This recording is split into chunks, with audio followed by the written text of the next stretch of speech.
Hey, this is Steve from BJJ Mental Models. I've got an exciting freebie here for you that I think you're going to want to cash in.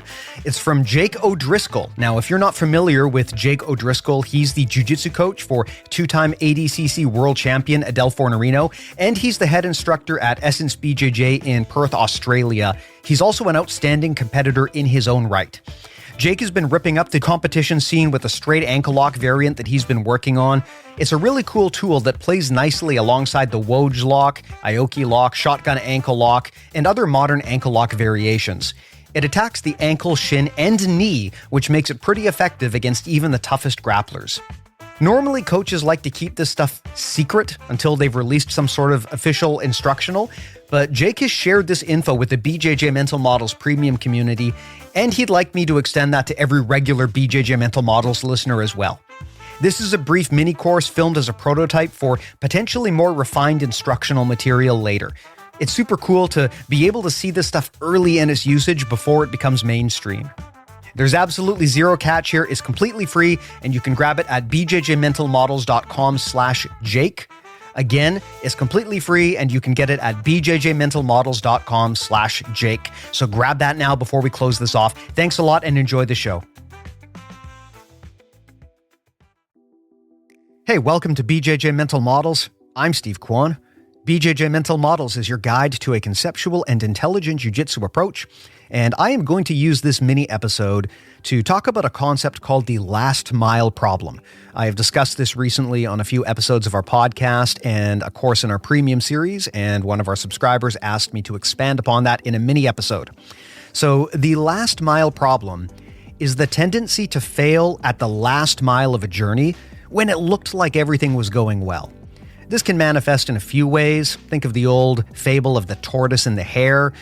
In the context of jiu-jitsu, when people are winning a match and then it falls apart at the end, that could be the last mile problem. The term originates from the world of shipping and logistics, and it refers to how if I'm sending a package, the last mile of that transport is the hardest part. So, as an example, if I live in New York and you live in Toronto, me getting the package from New York to Toronto is not that difficult. But once it arrives in Toronto, the last mile of the delivery to get it to your destination, that's the hardest part of the journey. And that's why what Amazon has been able to do, where you can do same-day delivery to your house, is so revolutionary. It's because that's so hard. The last mile problem is very relevant to jiu-jitsu because it teaches us about how things can go wrong when we're near completion of our goals. It can happen for 4 common reasons, and I'm going to run through those here. So the 4 reasons why the last mile problem can occur: number 1, complexity; number 2, complacency; number 3, consistency; and number 4, confidence. Again, that's complexity, complacency, consistency, and confidence. And let's run through what we mean by each of these. So, complexity is a common cause of the last mile problem. This goes back to that shipping example I brought. It's just really hard and really complex to get something to the end of its journey, especially if that journey is very, very specific and unusual. So taking it back to the world of transport, if I'm trying to ship a package to you, if I'm sending it from New York to Toronto, the trade routes and the transport routes to get a package from one of those cities to the other, those are well established. There is a lot of traffic that goes through those trade routes. It's a solved problem. So that isn't hard. But if I then want to get that package from Toronto to your house, if you live in that city, there is so much variability there. Where it gets to is you need to have a driver go right to your house and drop that thing off. And when you consider that there are many other people making similar deliveries, that's a lot of very unique destinations that the driver must deliver things to. And that's what makes the last mile of transportation complex, because there's variability at the end. And this can happen in jiu-jitsu as well. The more unique and specific your goals, the more likely you're going to hit a last mile problem, because by definition, you're going off the beaten path. You're doing something that is not commonly done. And that means you're going to have to be a bit of a trailblazer. it's hard to build off of existing solutions or learn from the successes of other people if very few people have attempted to do what you're doing before. So if you want to be a jiu-jitsu champion or an elite world-class jiu-jitsu champion, you're heading into territory that is not commonly shared, and your journey is going to be unique. So that's why, in my mind, it's not that difficult to get to a brown or a black belt in jiu-jitsu, because that's something that is a pretty well-defined path. But if you want to start carving off competition success, a big part of that then becomes, what does your specific path to the top of the podium look like? And that can get very unique, hard to reproduce. It's hard to find a playbook that will teach you how to get from I'm a great grappler to I'm a championship grappler. And that's part of where complexity becomes a problem and where the last mile can cause issues. So the second reason the last mile problem can occur is complacency. And this is the tortoise and hare situation. It's where you get comfortable. You think that victory is inevitable. You can see the light at the end of the tunnel. And so you take your foot off the gas. You think to yourself, well, look, I've got this thing in the bag. I've earned a break, haven't I? I'm going to take that break. I deserve it.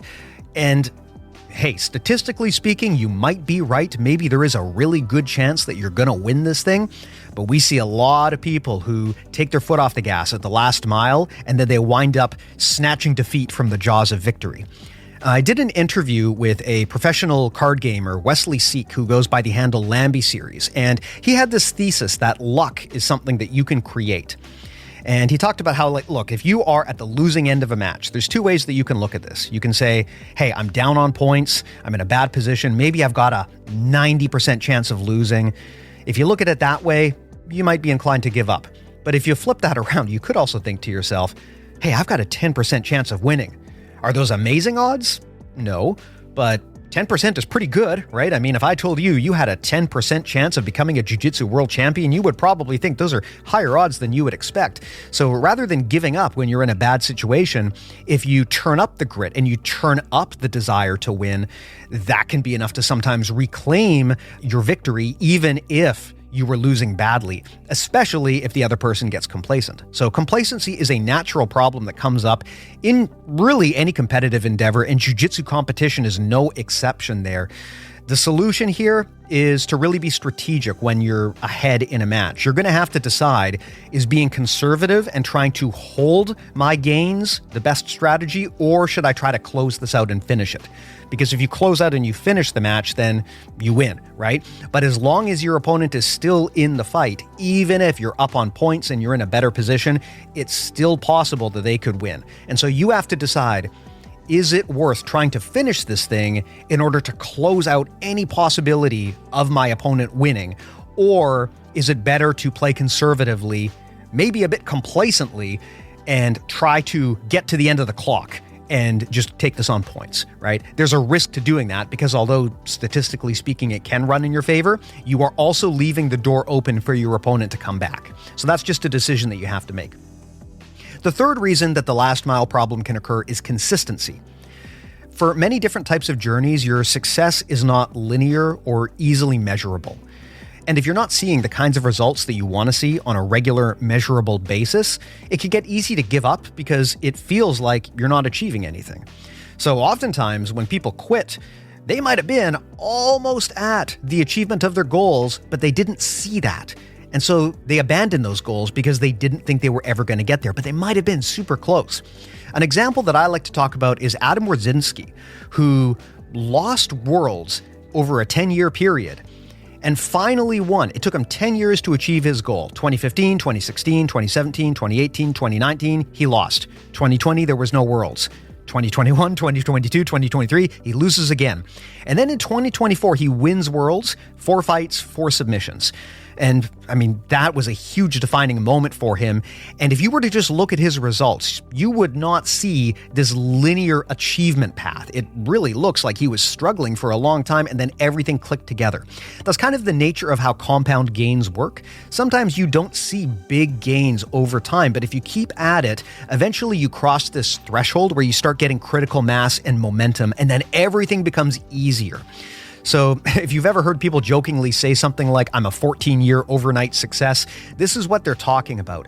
It takes time to get to the point where you start seeing measurable results, and that's why consistency matters. If you give up just because you're not seeing results today, you may have no idea how close you were to actually achieving your goals. You could have been just a few months away. And the fourth and final common reason why people encounter the last mile problem is confidence. There's a few reasons this can happen. One is self-sabotage. If you lack a sense of self-worth, maybe you feel like you don't deserve your accomplishments, and so that can lead you to shy away from them. Also, it can be a fear of embarrassment or humiliation. If you're afraid of choking in a match, that can lead to a self-fulfilling prophecy where you choke. So this is a consideration as well. So confidence can become a barrier where the closer you get to the goals, the more you struggle because now eyeballs are on you and you're so close and the stakes feel higher. If you are struggling with the last mile problem because of confidence, don't be afraid to ask for help from a psychiatrist, a therapist, or a mental coach. Which of those is the best option for you is going to depend on your specific problem, which is why I suggest you talk to one of those specialists because they might be able to help direct you to the best person to help. This is a common issue, and it is one that sometimes is easier to solve when you have the help of a professional. So if you feel a sense of lacking self-worth, or if you feel like embarrassment or humiliation could be things that lead you to choke, then these are times when you might want to seek a psychiatrist, a therapist, or a mental coach, because those might be people who can help you overcome those issues. So there's an explanation of the last mile problem. The four common problems we talked about that can lead to the last mile problem are complexity, complacency, consistency, and confidence. Hopefully you found this to be useful. If you want more like this, go to BJJMentalModels.com. Our mini episodes, our full-length podcast episodes, and our newsletter are all completely free. And if you want more with us, level up with us at BJJ Mental Models Premium. It is the world's largest and, in my opinion, most valuable library of audio lessons for Jiu-Jitsu. If you love Audible and Masterclass, if you love this kind of mental model talk, systems thinking, concepts, strategy, tactics, this sort of stuff doesn't get taught a lot, but we specialize in it. You can get all of that at BJJ Mental Models Premium. That plus the stuff I mentioned earlier is at BJJMentalModels.com. I'll put a link in the show notes, but thank you so much for listening. I hope you got value out of this, and I'll talk to you in the next episode.